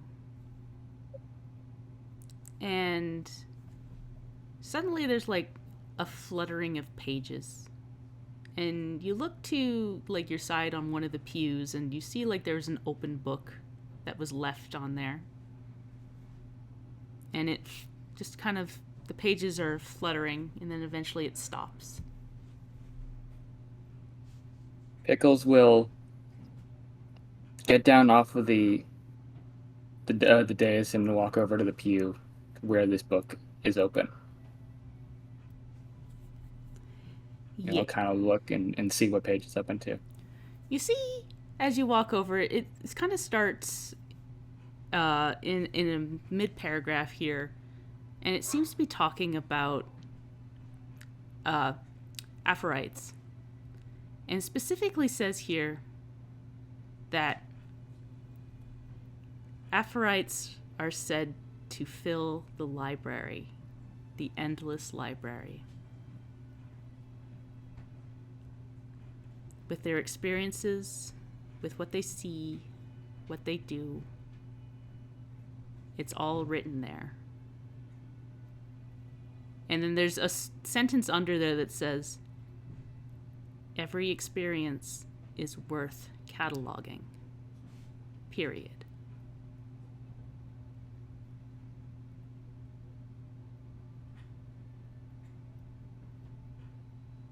Pickles will take that and take this book and sort of kind of flip through the pages around just to get the context of what this book was about. And he'll be walking to, I'm assuming I can find a place on the shelf where this book was. Yeah. But yeah, like what is it? Is it just more of like a lot of the same stuff as that as he flips through this book? Yeah, it talks about the creation of the Endless Library. It talks about Aeons and Axomites who brought the Aphorites into existence. These beings of law and how they are cataloging and organizing information about the universe in this endless library. And that seems to be like the whole like book is discussing the creation of all of these things in the library. Mm-hmm. If there's any kind of like a section that like discusses like the theological, like the philosophy of it, Pickles will absolutely skip that section. Yeah, he doesn't want to read any discourse about that. Yeah, and like there's a chunk of the book that's just about that. But some of it seems to be just cataloging what they believe the creation of the Endless Library is and what it means. Pickles will, and if this book is on a high shelf, Pickles will take the book and sort of thoughtfully and just sort of with one hand, conjure a mage hand, take the book, close it with a snap and put it up on the shelf and kind of push it back into place. And then he'll call for Bastard to get up onto his shoulder, and he'll kind of pet Bastard a little bit, and he'll say again to no one in particular. Well, he'll look back at the statue this time, and he'll say, "Well, if this is the story you really, really want to read, come on, bastard. Let's go make it a good one." And he'll walk out. All right. You regroup with Creek.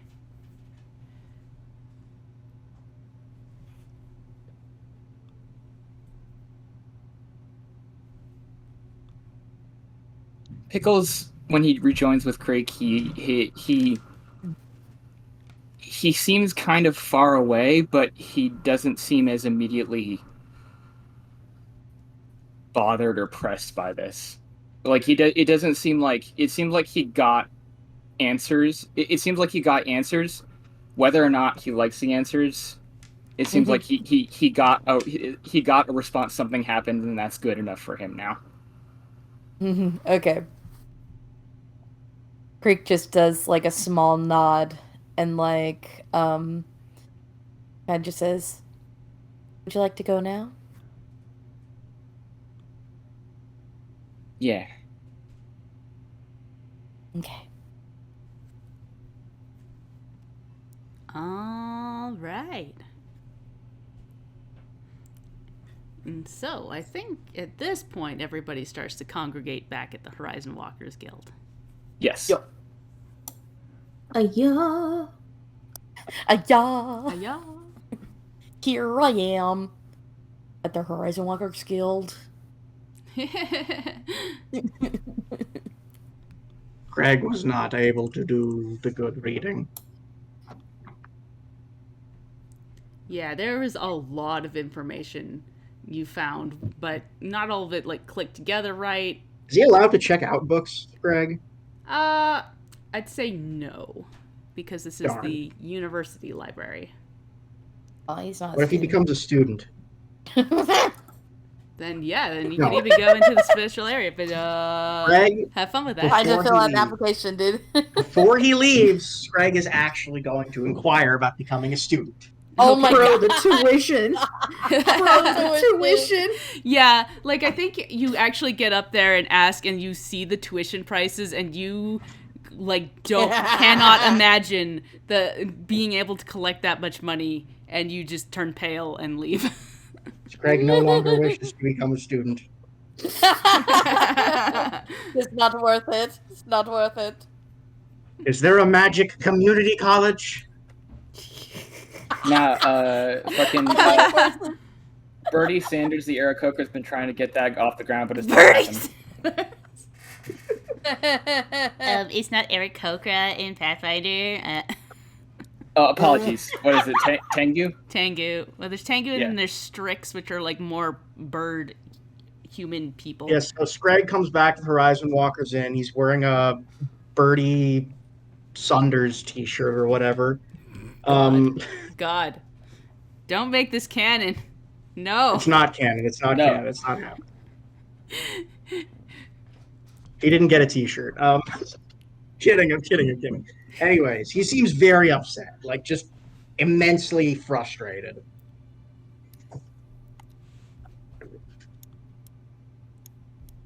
Just like nothing he's doing is working right. No. Sprig's no good, very bad day. Yeah. Poor guy. Right. He got eaten by a toad. He got told that he's a poor, smelly lizard, basically. She never said smelly. I mean, it was heavily implied. It's implied. Implied because she was like, pay me. And he's like, but what if I don't? I was trying Greg to is just haggle. like, I'm poor, I'm smelly, I'm stinky. And it's like, you just keep listing all this stuff. It's like, Greg, what? Stop. Well- You're having a depressive episode, dude. Just because the Let's, lady was like, pay me for my goods and services. Scrag wanted to haggle. Let's go, help somebody with their problems. Yeah. Well, my grandma used to say the best way to make someone feel better, the best way to make yourself feel better sometimes is to help someone else. Your grandma was a smart lady, Scrag. Oh, she's fine. She's still alive. I just sent a letter to Oh, her. okay. I'm Actually, sorry. she just Normally, doesn't like, say that as often anymore. on account of Yeah, the lizard whole, folk live till 120. on account of the Sometimes whole, your longer. island's in a bad way, huh?